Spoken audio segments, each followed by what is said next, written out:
सरकार मुर्दाबाद मुर्दाबाद मुर्दाबाद।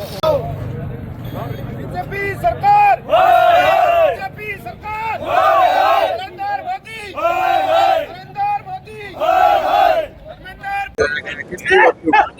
देखो, जो सरकारें चिल्लाती थी कि पेपर चोरी हो रही है, पेपर लीक हो रहे हैं, उन्हीं के राज के अंदर, उन्हीं के निर्देशों के अंदर, उन्हीं के ही जो साथ में लगे हुए कर्मचारियों के साथ ये बहुत बड़े पेपर चोरी हुई है, जिसके अंदर नीट की जो पेपर आउट हुआ है, 22 लाख से ज़्यादा स्टूडेंट थे और उसके अंदर कोई गरीब परिवार के बच्चे थे, किसी ने अपना गहना गिरवी रख के बच्चों को पढ़ाया, किसी ने उधार लेके पढ़ाया, कोई दिन रात मजदूरी करके उनको पढ़ा रहा था। उनके साथ इतना बड़ा कुठाराघात हुआ।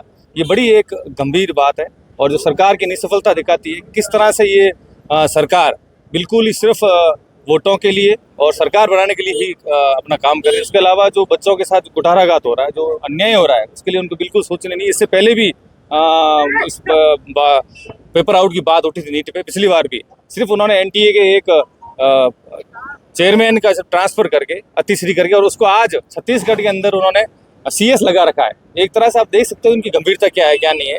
तो ये पूर्ण बात है, आज के समय के अंदर जो भी 10th 12th के अंदर बच्चे पढ़ रहे हैं वो बड़े घबराए हुए हैं। इस तरह से नीट के पेपर आउट हो रहे हैं तो उनकी तैयारी का क्या मतलब रहा। और जो पैसे वाले धनाडे हैं, इनके जो दोस्त तैयार है, उनको ये पैसे पेपर बेच के उनको ये नीट के क्लियर करवा देंगे। अभी मैं आप घूम रहा था, मेरे को 2-3 बच्चे मिले और वो बिल्कुल घबराए होते कि अंकल आप सही कर रहे हो, आपने जो ये काम किया भैया उसके अंदर हम लोग, ये चोर सरकार है, इससे हम भी खिलाफ है और जो ये कर रहे हैं इससे हम संतुष्ट नहीं है। पेपर लीक के बाद लगातार जांच जो है वो नीति सीबीआई सरकार, ये अतिश्री करने के लिए मैं आपको कह रहा हूँ, एनटीए के जो चेयरमैन थे पहले, जो उनको पहले तो सिर्फ दिखाने के लिए एक बार उससे हटाया गया पद से और आज वो छत्तीसगढ़ के अंदर उनको इनाम के तौर पे उनको सीएस दिया गया है, चीफ सेक्रेटरी का पद दिया गया है। तो आप सोच सकते हो कि इनकी गंभीरता क्या है।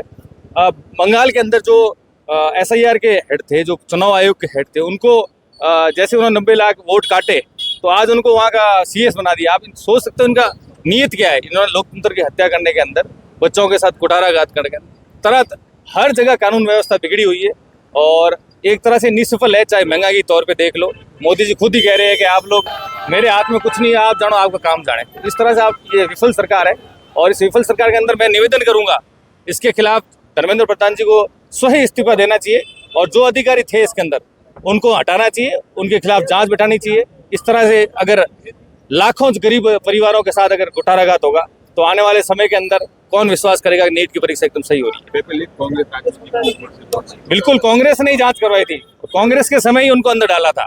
तो अगर कांग्रेस का राज हो चाहे बीजेपी का राज हो, अगर कहीं भी पेपर लीक हो रहा है तो उन अधिकारियों को खिलाफ, और जो उसके अंदर कोई भी नेता है, कोई भी अगर व्यक्ति इसके अंदर लिप्त है, उसको बाकायदा अंदर डाल के एक उदाहरण पेश करना चाहिए, जिससे उनके अंदर डर खौफ रहे और जो लाखों गरीबों के बच्चे पढ़ रहे हैं, जो किस आशा के साथ कि हम डॉक्टर बनेंगे, इंजीनियर बनेंगे या कोई अधिकारी बनेंगे, उनकी आशाओं में पानी ना फिरे।